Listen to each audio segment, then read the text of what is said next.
Another South African whistleblower has lost everything he held dear. We speak to Mzukisi Makatse, the lottery whistleblower. Welcome, Mr. Makatse. Thank you, Christine. It's a pleasure to be here. Thank you for having me in your studio. May I take you back to 2017?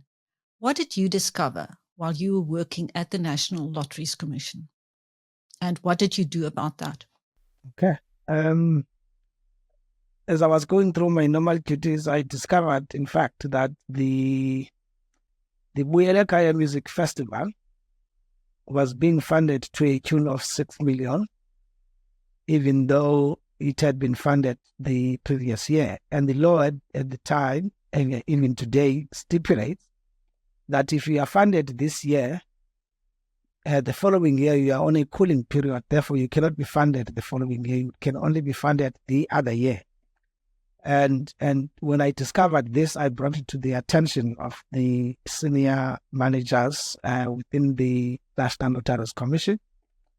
And I was, in fact, told to move on and approve a legal payment to this organization, despite, this, crucial irregularity in terms of what the law required.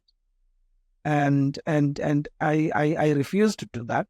And the next day I was put on suspension for refusing to carry out that instruction, because I felt that that was an illegal instruction to carry out, because the law was clear in terms of what was required for one to be funded by the National Lotteries Commission. I couldn't allow the Kaya Music Festival to be double funded within a space of 2 years, whilst other organizations were desperate for funding, could not get the same funding. And I had to refuse that, not only on the basis of the law, but also on the basis of what is right and what needs to be done. And literally the next morning, told that I given a notice of suspension, but I must go home. And they had security on tow, truck marching me out of the office. And that was it. That was in August of 2017. And beyond that, I had discovered that one of the managers then, who was an acting assistant provincial manager here in the Eastern Cape, his name is Mr. Henry Petrus, had actually obtained a legal opinion from within the legal department of the National Lotteries Commission, which actually classified that project, that Kaya Music Festival project, as a fraud, because they had used a small organization that sits somewhere in the Northwest to try and get funding for the same Kaya Music Festival. So it was said in terms of that legal opinion that was funding and it was against the law. So the project had to be refused funding as a result. But somehow it was approved for funding, and when I was put on suspension, it was paid out the very following week after I was put on suspension.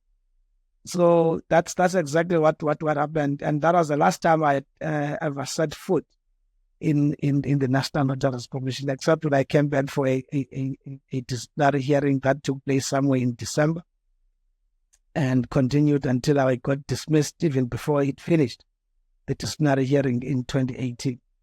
So in a nutshell, that's what transpired.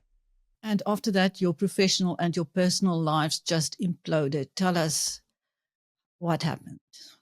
Yes. When I lost my job in 2018, February, I think it was the 12th of February 2018, I lost income. I couldn't pay. The important thing for me was my kids, their school fees, their general welfare. I was unable to do that. I couldn't keep up with the car payments. It had to be repossessed. I lost my home. I couldn't be able to pay rent. I was literally thrown onto the streets, and my relationship with the mother kids suffered. We were staying together, about to get married. That also fell by the wayside. I mean, generally, I was affected in all aspects of my life that you can possibly think. And I went into deep depression, because I couldn't be able to find any job at the time because,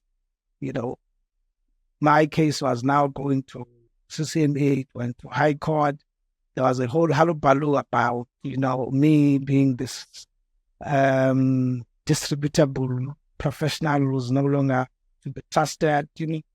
I was generally being portrayed to be the one who was without integrity, without, who's being dishonest, who had tried to defraud the National Lotteries Commission by double dipping, as an employee whilst I was on suspension and dabbling on writing for the Daily Dispatch for money.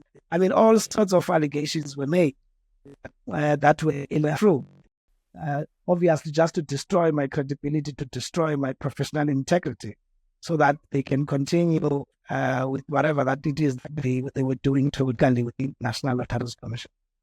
But I must say, I even as much as one had expected that would follow, but it was really difficult, to stomach, the kind of lies that were being made, and the impact it had on my kids, generally on my family, because some of my family members, for instance, when they see the news, they see my name and then they see corruption, and then they think I am the one who was actually involved in corruption. Hence, I was put in suspension. Hence, I got dismissed. So that's the only way that they could understand that I was the one who was corrupt. That is why I was dismissed. So you can imagine that type of disruption in one's life. So it was generally, a very difficult process. It still is. One can still feels the effects of what has happened then, because it became very, very, very difficult. Of course, I had to see what to do so I'm able to support my family. Went on to open up a law firm because I was already an admitted attorney at the time. Went on to open up a law firm after I was dismissed in 2018. And small as it was, we were trying to beat it up.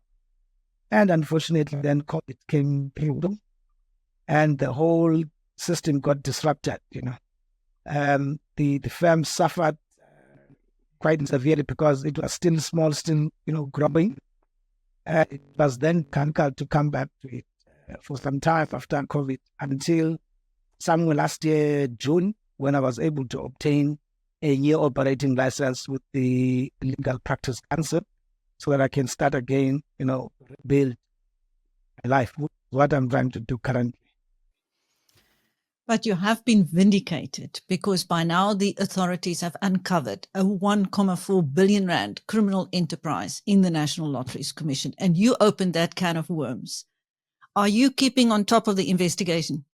Definitely, because over and above what I had discovered and disclosed, there was much that I had said, how contracts were still being signed, contracts between the National Lotteries Commission and other service providers from the outside. My concern was, why were the engineers, all the engineers that were supposed to build, structures for instance, electric development does in the Eastern Cape, all of them coming from the Gauteng province, whilst we had our own contractors that could be able to do the same, and engineers that could be able to do the same kind of work here in the Eastern Cape? Why are we not contracting the local, service providers for local economic development? I had raised that with my provincial manager then, Ms. Sarah Hugo, who was also part of the people that were pushing me and forcing me into signing in this over 6 million rands of funding to the Blueprint Music Festival. But, nothing was done about that. So I had raised all of these things, with the media in trying to blow the whistle to what is happening within, or what was happening within the National Lotteries Commission. Now that I see, the SIU uncovering all of these, it really, makes one proud of what he has done in trying to draw the attention to all of these type of irregularities that were taking place within the National Lotteries Commission. And you asked a question as to what could have led to, the National Lotteries Commission to be in such, or to have the managers, senior managers within the National Lotteries Commission do the kind of things that they were doing together with the outside actors. And I felt there were two levels to look at. The first level was the general state of our country at the time, with all the issues around state capture. Because I had tried to bring the attention of the commission at the time, the Zondo Commission, to what was happening within the National Lotteries Commission. And I was put in touch with some of the legal investigators there, and I briefed them of what I thought was, another microcosm of state capture that was taking place within the National Lotteries Commission. But none came out of that. I don't know whether they undermined the National Lotteries Commission as a small organization. They were more concerned about your bigger organizations like ESCOM, like, PRASA, and. But I think the environment enabled them at a national level. It enabled them to be able to, continue with what they did without any attention being drawn to them. That was the first level. The second level was that it was easy for them to manipulate systems and the legal instruments within the National Lotteries Commission, because there wasn't much oversight that was being done by Parliament on what was happening within the National Lotteries Commission. Hence, they were able to come up with a legislation or a legislative amendment that brought about what was called proactive funding. This was an amendment that took place in 2015 that said you could be able to just identify an organization and fund it without that organization applying for funding, or as long as you can justify it in terms of whatever research that we have done, and it gets to be approved by the board. And, seeing at the time the blurring of lines between the management and the board within the National Lotteries Commission at the time. So it was easy to have these, fake organizations that were identified for funding in terms of the proactive funding process. And then they got to be funded millions of rands, which got to be diverted to certain individuals and companies owned by people not even connected to the organizations that were being hijacked, and organizations that were just being created for purposes of this proactive funding process. So I'm saying now those are the two major, levels that one would want to look at, because the systems were so much manipulated that the National Lotteries Commission was able to get clean audits, for many years in a row, without these irregularities being picked up, And as you would understand, with every audit process, out of 10 irregularities, it will only pick one, and it will depend on honest employees and honest public servants to be able to expose and blow the whistle on other many irregularities that are taking place, which is the kind of method that one decided to take at the time to ensure that spotlight was being drawn to the National Lotteries Commission, because I believed at the time that there was so much wrong that was taking place in the National Lotteries Commission, and it had to be brought to the attention of the country. And I'm glad eventually that really took place. Well, you have been awarded the Blueprint Africa Whistleblowing Prize. You must be so proud of yourself. I know that's no compensation for everything that you have lost and sacrificed, but how do you feel about that? I do feel humbled by it, the recognition of the kind of sacrifices that whistleblowers are able to make, so that the public resources are not treated willy-nilly as your own house budget, which is what has been happening if you look at how public expenditure has been treated by so many within the public service. So to get this kind of recognition, it really makes one humble and proud of the kind of work that I have put into, the whistleblowing, ensuring that the National Lotteries Commission is turned around, that a new executive is appointed, a new board is appointed. And I think that in itself is an indication that even though it may take some time, but at least it does eventually make sense that what you do, is important, and what you do is something to be celebrated and something that needs to be recognized. And I think it should be able to encourage many other whistleblowers, to be able to continue doing the kind of work that we do. And even those that would be, whistleblowers can be able to take the mettle, and ensure that we expose wrongdoing, because eventually this country will only be saved by whistleblowers when it comes to corruption. Because before, state agencies like your SAPS, your SIUs, your Hawks, and any other law enforcement agent, NPA, before they can be kicked in, there has to be someone who reports the wrongdoing. And whistleblowers are better positioned to be able to ensure that we bring this information before the authorities, and then something is being done.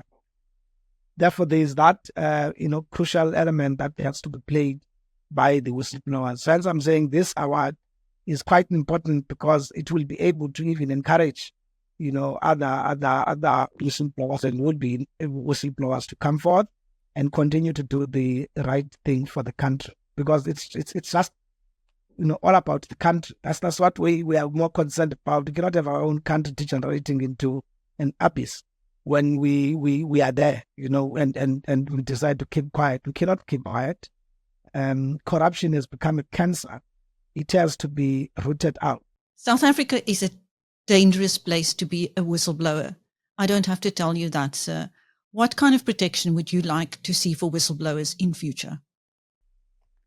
Yes, I think the important thing is to make sure that whistleblowers, they are protected physically from being harmed, and ensure that they are protected from what is called your professional detriment, and make sure that generally they are not harassed, they are not victimized, and the best way to do that is to align the the legislation that will protect the whistleblowers. If you look at the Protected Disclosures Act, its main focus is on the employees, and it is not talking to the other whistleblowers that are not employed, that may be reporting issues around corruption when it comes to tender rigging. So if we're able to expand the whistleblower legislation to ensure that it covers, especially your Protected Disclosures Act, it covers those that are not necessarily employed by the state or in private capacity. So I think that's one first thing. I think the second is to align the Protected Disclosures Act with the Protection Witness, or with the Witness Protection Act, because there has to be that alignment, so that immediately there is a whistleblower that is under threat, the witness protection legislation can kick in and ensure that there is security that is being dispatched to that particular whistleblower. So we need to make sure that there is not only at a legislative level, but also at a coordination level.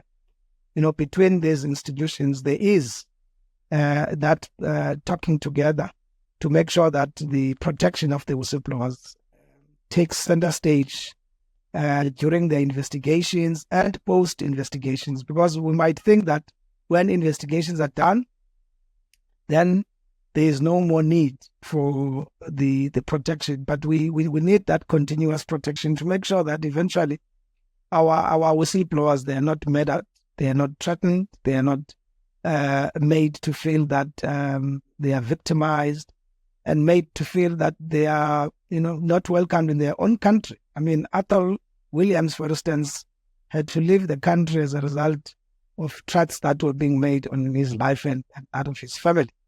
Many, are currently living in fear.